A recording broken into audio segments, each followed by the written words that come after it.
오늘의 말씀은 신약성경 요한복음 11장 40절에서 42절입니다.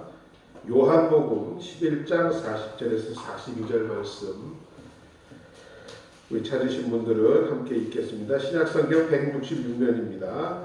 예수께서 가라사대 내 말이 내가 믿으면 하나님의 영광을 보리라 하지 아니하였느냐 하신대 돌을 옮겨놓으니 예수께서 눈을 들어 우러러보시고 가라사대 아버지여 내 말을 들으신 것을 감사하나이다. 항상 내 말을 들으시는 줄을 내가 알았나이다. 그러나 이 말씀하옵는 것은 둘러선 무리를 위함이니 곧 아버지께서 나를 보내신 것을 저희로 믿게 하려 함이니이다. 아멘. 요한복음 11장 본문으로 체험하는 기도에 대해서 오늘 함께 은혜 받기를 원합니다.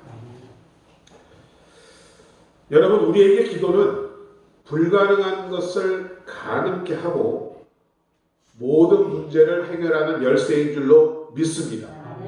기도는 우리 신앙생활하는 우리에게 여러분 부과된 의무이자 책임이며 그래서 또한 우리의 힘이요 특권인 줄로 믿습니다. 우리가 잘 아는 마태복음 16장 19절을 보면 내가 천국의 열쇠를 내게 주리니 내가 땅에서 무엇이든지 매면 하늘에서도 매일 것이요 내가 땅에서 무엇이든지 풀면 하늘에서도 풀리리라 말씀하고 계시는 것입니다. 문자적으로 우리가 해석을 해보면 참된 그리스도인들에게는 저와 여러분에게는 천국 문을 열 수 있는 열쇠가 주어졌는데 이 열쇠를 가지고 땅에서 혹은 매거나 혹은 푸는 것은 무엇이든지 하늘에서 이미 매여 있을 것이며 풀려 있을 것을 말씀하고 있습니다. 여기서의 열쇠는 즉 하나님의 권세인데 하나님은 그것을 교회 안에 있는 저와 여러분에게 맡기셨다라는 것입니다. 이러한 열쇠로 죄를 대적하며 마귀의 권세를 압제하고 영적으로 포로된 자를 해방시킬 수 있는 것입니다. 바로 이 열쇠가 저와 여러분의 기도인 것입니다. 성 어거스틴이 어머니에 대해서 많은 예화가 있습니다만 이 성 어거스틴이 참 폐륜하였었죠. 어머니 모니카는 정말 눈물로 오랜 세월 기간 동안 기도하였다고 합니다. 그런데도 변화되지 않고 회개되지 않는 그 아들을 바라보며 당시 한 감독에게 찾아갔다고 합니다. 감독은 지금 얘기하는 저와 같은 이제 목사를 얘기하는데 그 목사님이 이렇게 어머니에게 이야기를 했답니다. 어머니의 눈물의 기도의 아들은 결코 망할 수 없습니다. 그 후 여러분 어거스틴은 정말로 깊은 참회를 하고 하나님 앞에 성자가 됨을 우리는 알 수 있습니다. 많은 영혼의 구원 사역을 감당한 사역자들은 모두 강력한 기도의 사람들이었습니다. 모든 교회와 성도 개개인의 영적 성장과 부흥에는 그에 앞선 간절한 기도가 있습니다. 저의 영적 아버지 되시는 조용기 목사님도 여의도 순복음교회를 세우기 위해서 죽을 고비를 넘기며 기도하셨던 것을 우리는 기억하고 있습니다. 또한 예수님도 천국 복음을 전하며 온갖 기적으로 선한 일을 베푸시기 전에 40일간 광야에서 금식 기도하셨음을 기억하시기 바랍니다.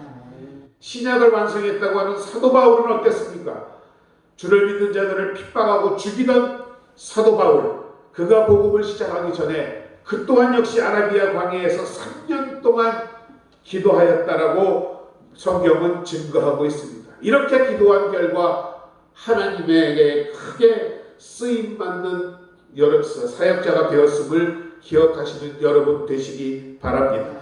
골로새서 1장 9절로 10절은 그래서 말합니다. 이로써 우리도 듣던 날부터 너희를 위하여 기도하기를 그치지 아니하고 구하노니 너희로 하여금 모든 신령한 지혜와 총명의 하나님의 뜻을 아는 것으로 채우게 하시고 주께 합당하게 행하여 범사에 기쁘게 하시게 하고 모든 선한 일에 열매를 맺게 하시며 하나님을 아는 것에 자라게 하시고라고 말씀하고 있습니다. 이는 성령으로 감동된 사도 바울의 4번의 기도 가운데 하나입니다. 그 기도를 통하여 사도 바울은 먼저 하나님의 뜻을 깨달아 분별하며 알 수 있도록 영적 지혜를 구하고 있습니다. 또한 거룩하며 하나님을 기쁘시게 하는 삶을 살 수 있게 해달라고 기도하고 있는 것입니다. 그리고 그의 사역과 성품 가운데 성령의 열매가 맺기를 기다리고 있습니다. 그리고 강건하여지며 하나님께 감사드리고 하늘에 소망을 두고 그리스도와 함께 하심을 경험하는 것을 기도하고 있다라고 말씀드릴 수 있습니다. 모든 일을 기도와 그 응답의 체험으로 해결하였던 조지 뮬러라는 사람이 있습니다. 그는 독일에서 영국으로 건너가 영어를 배우고 있던 그때 시편 68편 4절의 말씀이 그에게 임합니다. 그 거룩한 초소에 계신 하나님은 고아의 아버지시며 과거의 재판장이라는 말씀에 뜨거운 감동을 받고 어려운 영국 사회에 걸식하며 다니는 고아들을 자신의 새방에 모아놓고 매일 일용할 양식을 하나님께 구하면서 3,000여 명의 고아들을 먹이고 입히고 교육하였습니다. 지금 우리가 지원하고 있는 청년 장학관에도 이와 같은 아이들이 있습니다. 18세, 만 18세 이상이 되면 강제로 그 보육시설에서 나와야 합니다. 그런데 고아가 누굽니까? 의지할 것 아무도 없는 아이들 아닙니까? 그야말로 어디서 잘 수 있는 집도 먹고 살 수 있는 방법도 없는 아이들입니다. 정부에서는 일시적으로 그 아이들이 시설에서 나올 때에 일시금으로 500만 원을 지원하는 것을 알고 있습니다. 그런데 그것 가지고는 취업을 할 수도 취학을 하지도 못하는 것입니다. 그래서 제가 그 여의도 청년장학관을 세웠고 거기에 미혼모와 고아들을 지금 양육하고 있습니다. 특별히 저희 우리가 지원하는 시드센터는 청소녀 시설입니다. 여자아이들만 있는데 지금 12명 정도가 있는 걸로 알고 있습니다. 그 중에 10명이 공부를 잘해서 대학을 다니고 있습니다. 근데 참 신기한 건 그 고아 아이들이 참 예뻐요. 정말 예쁩니다. 그 아이들을 위해서 늘 기도하시고 지원하시는 여러분께 하나님의 축복이 있을 줄로 믿습니다. 다른 데로 빠져나갔는데, 자, 그래서 이 조지 뮬러는 이러한 고아 3,000명을 양육하면서 남에게 돈을 구걸한 적 없습니다. 어느 회사나 단체의 헌금을 강천해 본 적도 없다 합니다. 다만 하나님의 약속을 붙들고 하나님께 기도만 했다고 합니다. 무릎으로 사는 민족은 결코 망하지 않는다고 하나님은 말씀하십니다. 눈물로 기도하는 여러분의 자녀들은 결코 망하지 아니할 줄로 믿습니다. 그러나 우리가 너나 나나 저를 포함하여 누구나 다 알고 있는 사실, 기도가 쉬운 일이 아닙니다. 어느 정도 어려운 일이냐. 종교개혁을 했던 마틴 루터는 기도를 중노동이라고 하였습니다. 자, 그리고 예수님의 겟세마네 기도를 생각해 보십시오. 얼마나 간절하고 애를 쓰고 생명을 다한 기도였으면 피가 땀이 되어 흘렀다라고 기록하고 있지 않습니까? 예수께서 힘쓰고 애써 더욱 간절히 기도하시니 땀이 땅에 떨어지는 핏방울같이 되었더라. 핏방울같이 되었더라 하는데 실제로 핏방울이었다라고 역사학자들은 증거하고 있습니다. 극심한 스트레스와 너무도 간절함이 사무치다 보면은요, 이 피부 밑에 있는 모세혈관들이 다 터진답니다. 그래서 땀샘을 통하여 그것이 피로 흘러나온다라는 것입니다. 정말 예수님은 몸에서 피가 나도록 기도하셨으면 우리는 늘 잊지 않아야 할 줄로 믿습니다. 이사야서 66장 8절은 말합니다. 이러한 일을 들은 자가 누구며 이러한 일을 본 자가 누구냐. 나라가 어찌 하루에 생기며 민족이 어찌 한순간에 태어나겠느냐. 그러나 시온은 진통하는 즉시 그 아들을 순산하였도다. 기도의 고통을 여러분 해산의 고통이라고 합니다. 여기 계신 우리 사랑하는 권사님, 집사님들 모두 다 아이를 낳아보셨잖아요. 남자들은 모릅니다. 절대 모릅니다. 그런데 그 고통은 사람이 느낄 수 있는 고통 중에 가장 최상의 고통이라고 합니다. 그런 진통의 고통이 바로 기도의 열매라는 것입니다. 여러분, 사탄은요, 형식적인 기도, 마지못해 하는 기도, 그저 안 하면 안 되니까 어영부영 하는 기도는 관심 없어요. 걔들도 다 알거든요. 그런데 여러분이 정말 은밀하고 강력하고 하나님께 다가가는 기도는요, 무서워 떱니다. 그래서 그러한 기도를 하지 못하도록 시간이 없다, 기도가 안 된다, 기도할 줄 모른다, 여러 가지 핑계를 대고 기도를 못하게 한다는 것입니다. 제가 늘 말씀드리죠. 기도 어려운 것 아닙니다. 여러분 마음 가운데 있는 소원과 바라는 것과 그 모든 것을 있는 그대로 주님의 이름을 부르고 아뢰면 된다라는 것입니다. 주시옵소서 주시옵소서라기보다도 나의 현재의 문제와 어려움을 아버지께 고하고 그것이 하나님의 일이 되게 만드는 것이 바로 기도라고 말씀드리고 있습니다. 이런 기도를 통하여 개인의 문제를 해결할 뿐 아니라 하나님에 대한 일들이 여러분을 통하여 이 땅에 이루어지게 되는 줄로 믿습니다.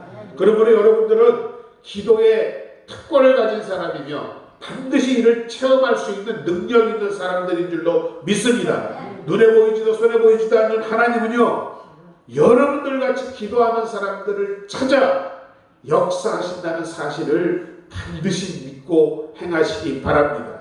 그래서 우리에게 소원을 주시고 그것을 기도하게 하시고 하나님의 뜻이 장로님, 권사님, 집사님, 성도들을 통하여 우리 아이들을 통하여 나타나게 되는 줄로 믿습니다. 그래서 우리의 기도는 이러해야만 합니다. 먼저 예수 그리스도의 이름으로 기도해야 합니다. 요한복음 14장을 보면 너희가 내 이름으로 무엇이든 구하든지 내가 행하리니 이는 아버지로 하여금 아들로 말미암아 영광을 받게 하려 함이라. 내 이름으로 무엇이든지 내게 구하면 내가 행하리라. 우리가 기도 말미에 예수 그리스도의 이름으로 기도드렸습니다라고 분명히 기도합니다.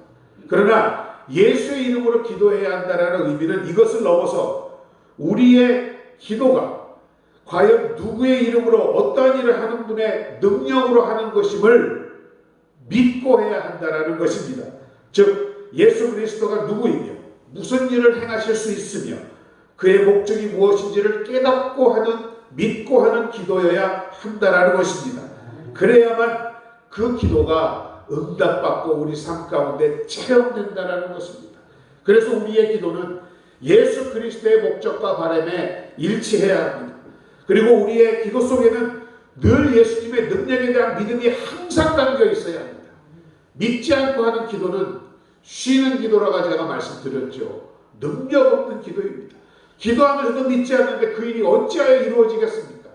모든 일을 이루심을 믿고 기도해야 할 줄로 믿습니다. 그리고 우리의 기도는 아버지와 아들에게 영광을 돌리기 위한 우리의 열정이 있어야 할 줄로 믿습니다. 이러한 기도가 우리를 더 큰 믿음과 평강과 형통 가운데로 인도하며 유익을 줄 줄로 믿습니다. 예수님은 자신의 목적과 일치하는 기도이기에 더욱 기꺼이 응답해 주실 줄로 믿습니다. 여기서 우리는 참된 믿음과 하나님의 뜻에 따른 기도, 그 기도의 능력에는 한계가 없음을 다시 한번 깨닫는 복된 여러분들 되시기를 주의 이름으로 축원드립니다. 참된 믿음이란 우리의 믿음의 대상과 그 초점이 하나님임을 아는 것입니다. 우리의 믿음의 원천이며 경배의 대상임을 알아야 한다는 것입니다. 또한 하나님은 우리를 기도를 들으시고 응답하시는 것에 대한 확신입니다. 그리고 그리스도께 더 가까이 나가는 것은 그의 임재와 그 말씀에 대한 순종함을 의미합니다. 또 하나님의 사랑과 은혜가 우리 가운데 있음을 항상 깨닫고 감사하는 여러분이 되어야 할 줄로 믿습니다.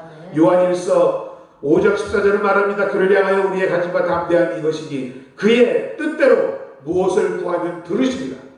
우리가 무엇이든지 구하는 바를 들으시는 줄을 안즉 우리가 그에게 구한 것이 그것을 얻은 줄을 또한 아느니라고 말씀하고 있는 것입니다.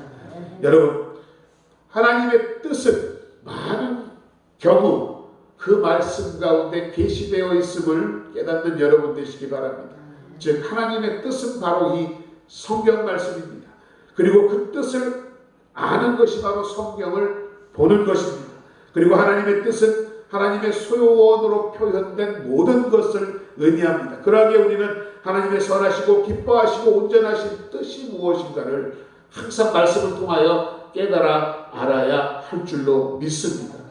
우리의 삶을 위한 그의 뜻과 목적을 따르는 일에 우리의 마음과 생각을 집중하시기 바랍니다. 예수의 이름으로 기도하면 결국 하나님의 뜻에 따른 참 믿음의 기도이며, 이러한 기도일 때에 여러분의 기도 가운데 응답의 열매가 확실히 맺혀질 줄로 믿습니다. 두 번째로 우리의 기도가 체험하는 기도가 되기 위해서는 용서하는 마음으로 기도해야 합니다. 마가복음 11장 25절은 말씀합니다. 서서 기도할 때에 아무에게나 혐의가 있으면 용서하라. 그리하여야 하늘에 계신 너희 아버지께서도 너희 허물을 사하여 주시리라고 말씀하고 있습니다. 여러분, 우리 마음 가운데 다른 사람들에 대한 은밀한 미움과 상처와 쓴뿌리와 분노를 가지고 있으면서 기도 응답을 받을 수 있다라고 스스로를 속이지 않는 우리 되시기 바랍니다. 마태복음 18장 35절은 말합니다. 너희가 각각 마음으로부터 형제를 용서하지 아니하면 나의 하늘아버지께서도 너희에게 이와 같이 하시리라고 말씀하고 있습니다. 판단받은 악한 종의 비유를 보면 하나님께서 큰 죄를 먼저 용서하셨으니 너희도 용서하라는 명령이며 용서를 하되 마음으로부터, 즉 중심으로부터 말과 행동이 완전히 일치되는 용서를 하라고 가르치고 있는 것입니다. 이런 마음으로부터의 용서는 뒷날 보복이 있을 수 없고 상한 감정의 찌꺼기조차 갖지 않는 것입니다. 그 용서의 횟수는 무한대이며 그 용서의 깊이는 진심에서 우러나야 한다라고 주님 말씀하고 있습니다. 이렇게 형제를 용서하고 용납하는 것이 바로 하나님과 더불어 화해하는 것이며 기도 가운데 그분의 자비와 은혜를 힘입을 수 있는 길임을 말씀하고 있는 줄로 믿습니다. 먼저 우리는 가장 가까운 사람과 화평해야 할 줄로 믿습니다. 가장 가까운 사람이 누굴까요? 베드로전서 3장 7절은 말합니다. 남편들아, 이와 같이 지식을 따라 너희 아내와 동거하고 그를 더 연약한 그릇이요 또 생명의 은혜를 함께 이어받을 자로 하라. 귀히 여기라. 이는 너희 기도가 막히지 아니하게 하려 함이라. 남편 되신 장로님들, 집사님들, 그리고 저를 포함해서 아셨죠? 연약한 그릇이요 생명의 은혜를 함께 이어받을 자로 가라. 귀히 여기라 하십니다. 그래야 우리의 기도가 막히지 않고 체험받고 응답받는 기도가 되리라고 말씀하고 있는 것입니다. 항상 아내를 위하여 그리스도와 같은 자기 희생적인 사랑을 어렵지만 나타내야 할 줄로 믿습니다. 아내는 남편에게, 남편은 아내에게 하나님의 구원과 영생을 함께 유업으로 받은 짝입니다. 그러하기에 서로 존중하며 보호하고 아껴주고 필요를 채워줘야 할 줄로 믿습니다. 그동안 부부관계가 소원하든지 아우 저 인간 언제 이런 분이 계셨다면 오늘 이후로 기도로서 그분을 품고 용서하시는 우리 권사님들, 집사님들, 그리고 장로님, 집사님들 되시기를 주의 이름으로 축원드립니다. 자기 아내를 하나님의 자녀로 합당하고 존귀하게 대하지 않는 남편은 결국 그 기도 생활이 막혀버림으로 영적으로 질식해버릴 수밖에 없다는 것입니다. 이런 기도문이 있죠. 거룩하신 주님, 우리로 하여금 위로받기보다는 위로해 주는 자가 되게 하시고 이해받으려는 것보다 이해하는 사람 되게 하시고 사랑받으려는 것보다 사랑을 주는 사람 되게 하여 주옵소서. 주여, 우리가 먼저 용서함으로 용서를 받으며 우리가 먼저 줄 때 우리도 받을 수 있으며 우리가 죽을 때 영원히 살 수 있음을 믿게 하옵소서. 오늘 이후 이것이 저와 여러분의 기도가 되기를 주의 이름으로 축원드립니다. 마지막으로 우리가 기도를 하고 체험하며 열매를 맺기 위한 방법은 우리의 삶이 하나님의 뜻에 순종하는 삶이어야 합니다. 요한일서 3장 22절은 말씀합니다. 무엇이든지 구하는 바를 그에게서 받나니 이는 우리가 그의 계명을 지키고 그 앞에서 기뻐하시는 것을 행함이라고 말씀하고 있습니다. 사도 요한은 말합니다. 체험하는 기도, 열매 맺는 기도는 하나님께 대한 우리의 삶과 직접적인 연결이 있다라고 말씀하고 있습니다. 하나님의 명령과 말씀을 순종하는 것과 그를 사랑하는 것, 그리고 하나님을 기쁘시게 하려고 하는 모든 행함, 이것이 기도 응답의 필수 조건이라고 말씀하고 있습니다. 이스라엘을 위한 모세의 기도는 엄청난 효력이 있었습니다. 하나님은 모세의 기도를 모두 들어주셨습니다. 그 이유는 모세가 하나님께 순종하며 충성하였기 때문인 줄로 믿습니다. 출애굽기 33장 17절은 말합니다. 여호와께서 모세에게 이르시되 내가 말하는 이 일도 내가 하리니 너는 내 목전에 은총을 입었고 내가 이름으로도 너를 알리리라. 이 시간 여러분 모두의 이름으로도 하나님이 기억하시는 복된 여러분들 되시기를 주의 이름으로 축원드립니다. 하나님은 모세의 기도에 모두 응답하셨습니다. 이는 하나님이 그를 친구로 존중하게 여기셨고 기뻐하셨기 때문입니다. 모세가 은총을 입은 것은 아론과 이스라엘 온 민족이 하나님께 불순종했지만 모세만큼은 충성스럽게 남아있었기 때문인 것입니다. 이로 인해 모세는 주님과 패역한 백성 사이의 유일한 중보자가 되었던 것입니다. 우리나라도 그렇지만 히브리 유대인들에게 이름은 굉장히 중요한 의미를 갖고 있습니다. 이름이 팔자라고 생각합니다. 그들은 그 이름을 통하여 스스로를 나타낼 뿐만 아니라 그 이름을 통하여서 다른 사람에게 부여하는 것은 바로 이름을 지은 사람과 그 이름을 받은 사람의 지배 내지 소유 관계를 의미한다라고 합니다. 그런 의미에서 하나님의 피조물을 창조하시고 제일 먼저 이름을 부여하신 것은 바로 그것이 하나님의 소유자임을 나타낸 것인 줄로 믿습니다. 내가 이름으로도 너를 알리라. 이름을 안다는 것은 여러분 서로가 전인격을 통하여서 아는 친밀한 관계에 있다라는 것입니다. 하나님과 모세는 특별한 교제를 나누고 계심을 말합니다. 특별히 목전에 은총을 입은 것은 모세가 하나님과 교제를 나누며 매우 큰 은혜를 받은 것을 우리는 알 수 있습니다. 이런 친밀한 관계 속에서 모세는 하나님의 뜻을 이해하고 함께 나누었던 것입니다. 여러분 모두 하나님과 그분의 뜻을 알고자 더욱 힘쓰며 하나님의 친구로 불리시기를 주의 이름으로 축원드립니다.